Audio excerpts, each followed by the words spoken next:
video man arikupinda mumageto vabuditsa mazinyaya ari lit 2 mabhebi amutarisa pakona hanzi nyaya dzake dzese ihit 3 maguys amuona paapfuura hanzi skyrocket ndewe mafresh 4 haizi pressure my g zvobuda chero patv zvinotangira mugeto hakuna kumwe kunotangira madhiri zvinotangira mugeto kana slang kana fame kana mangoma anotangira mugeto hakuna kumwe kunotangira madhiri zvinotangira mugeto kana slang kana fame kana mangoma. Your comment, alright. Most Zimdancehall artists are they aware as to why they are in the music industry? I would say with you, for starters, the first thing is you have to know why you want to enter into the industry, rather than with you. Do you know why you are in the industry? Most of them get into it because of certain reasons. Mwana achida kukwira ndege, mwaruda kunakidzwa mwada mbiri, but later also realize what I'm doing is not what I have to be doing, because unongoda mari at the end of the day. Zvese zvatichita tichizodacho mari, saka I doubt. Okay, so how does anyone get to know kuti vanhu vanode ende mutonge wapinda music industry? It depends kuti iwe wacho unenge uchidei before waziva kuti vamwe vanhu vari kudei.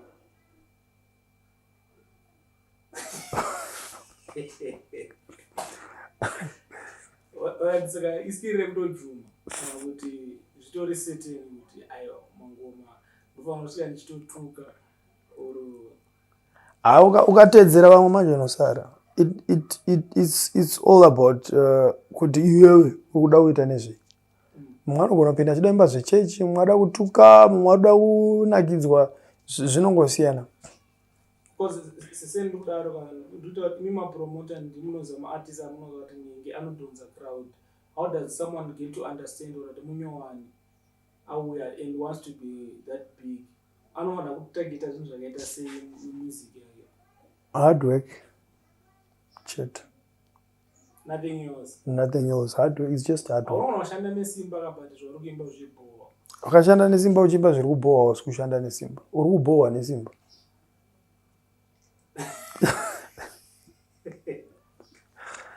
Uri kuisa effort yako pasiripo.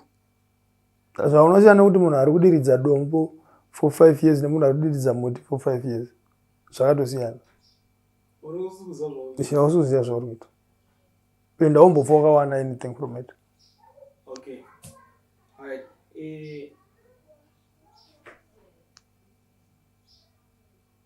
But tomboti munhu aspenda makore akawanda muindustry atova successful. Chii chaanofanira kuita munhu iyeye kuti after zvese zvapera upenyu hwake unofanira kuramba uri normal? It depends kuti paunga uri muindustry macho wanga uchiziva value yako here, and investment kuti wanga uchiinvesta in what. Pozvangofanana kana nekubhora, unoziva kuti munhu akatamba bhora 10-15 years but panopera career yake anenge asina anything to show for it. Saka it's life.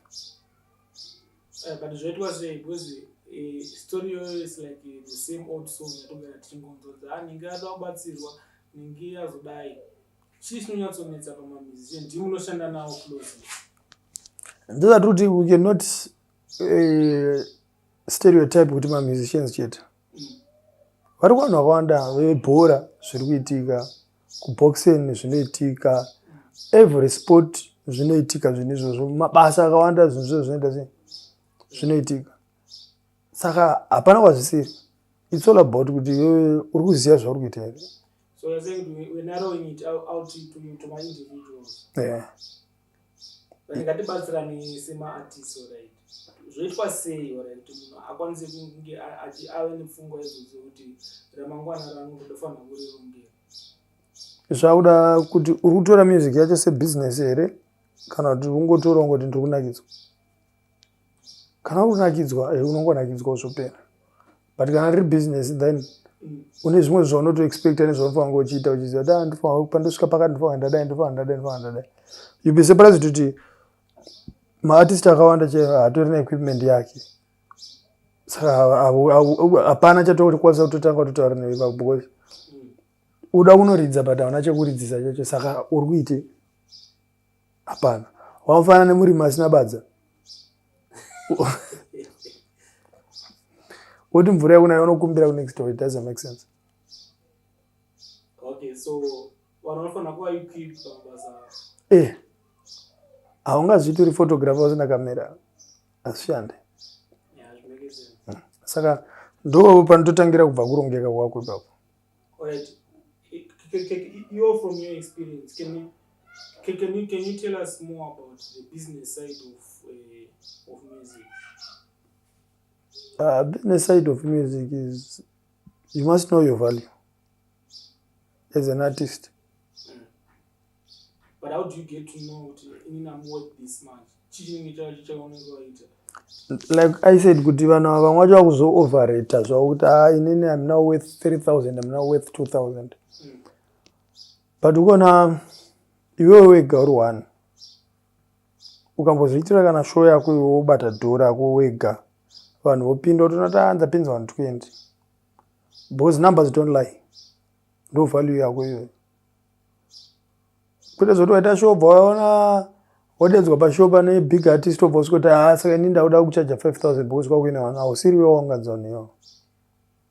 Munhu isaita metsi dzake pakuti akwanise kuita vanhu vange varipo. Saka iwewe kana udaziva the business side of music, know your value first. Wamboza machesa chinetsa nemunhu vamwe vatokudza kuti iwewe uda kundibhadhara ndipe 4,000 tandinoti saka regedzako chindipa bhawa rako ini ndiite show yangu ndotora mari yangu pagedhi because anoziva value yake.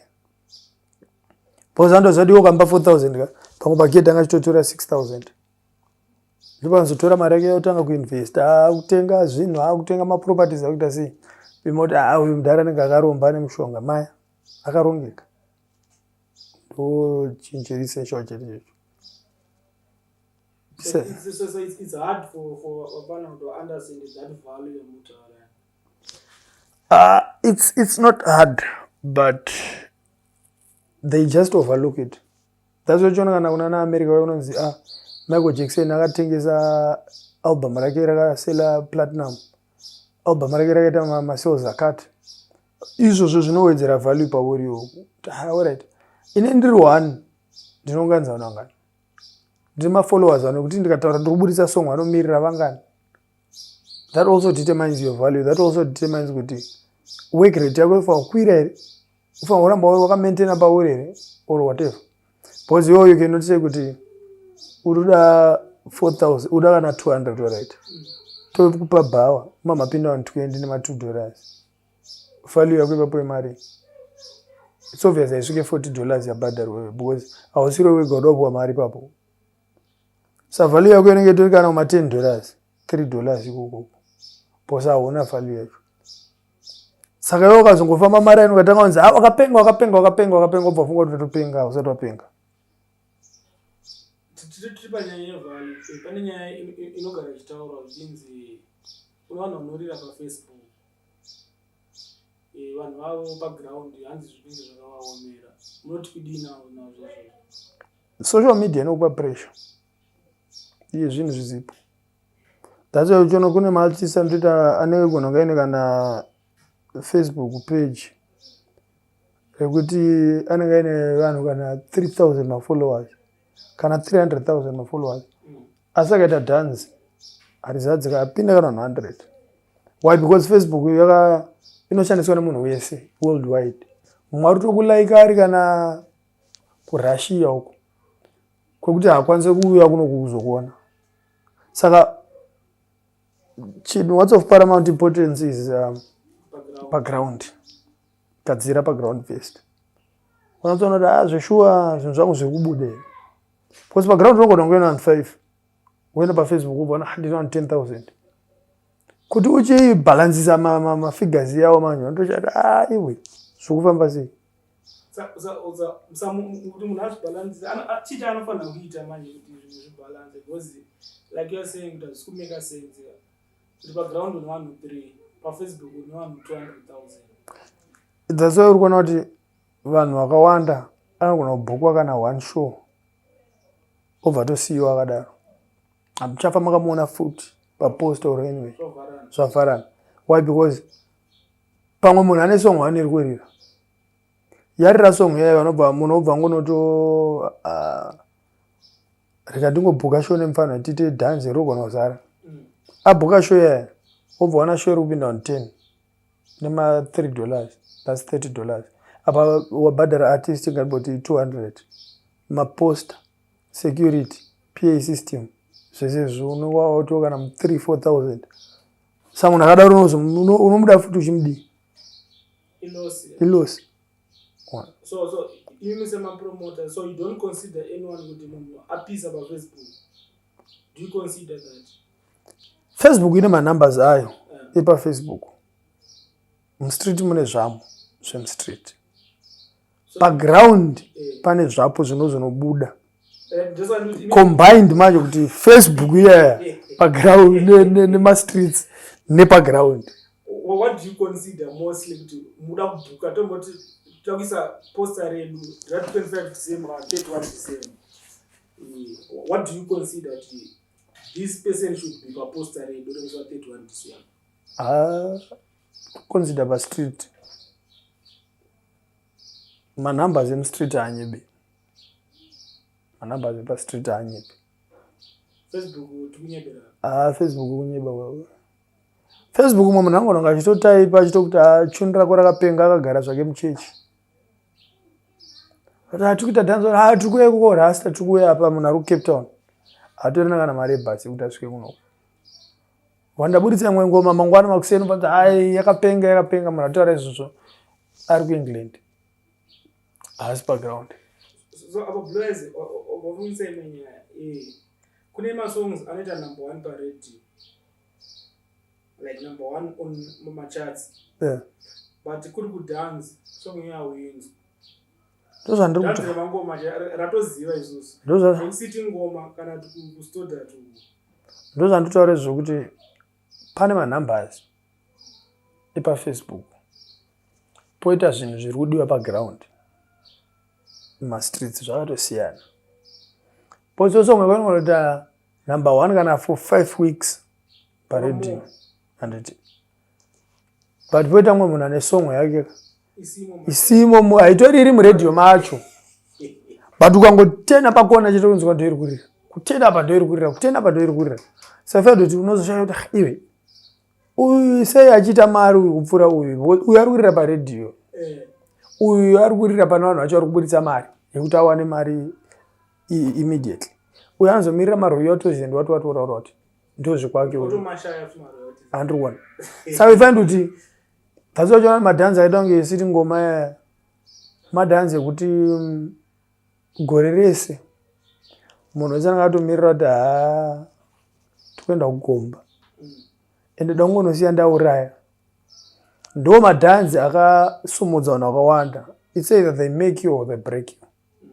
Kana usingagoni haipapo wega unobva watongobva uri kuudzirwa unobva watongobva uchiziva zvinhu zvako kuti hai nangwanisa ndasimba, but kana wasimba wega unotongobva ipapo uchitoziva futi ndasiya ndauraya dhanzi. That's why I find kuti gore rese munhu anogona kuramba achingopisa asingariri kana paredio. Why? Because inezvi technology yafamba more than kudhara kuti uzonzwa song unotanga wainzwa paredio vaine zvine mabluetooth shade, WhatsApp, Facebook iyo munhu anenge achiwana song yaada ipapo.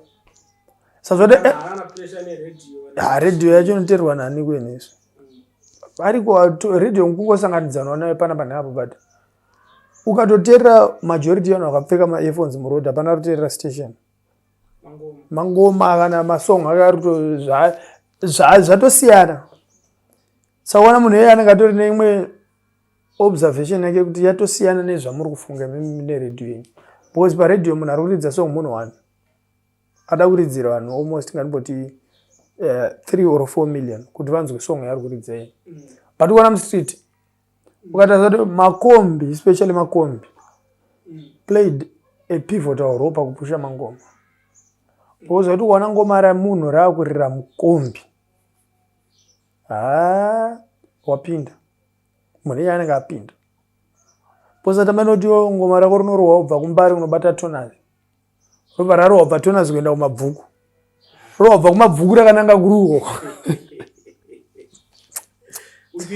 uchirira chete obva waenda kwaifiridzi ndo rimwe chete iroro usingabhowi vabereki otopinda wabva wagara mukombi wongoti mwana ava naava sanzi isonge inenge inonakidza izvozvo zvinounza mari fast. Wow.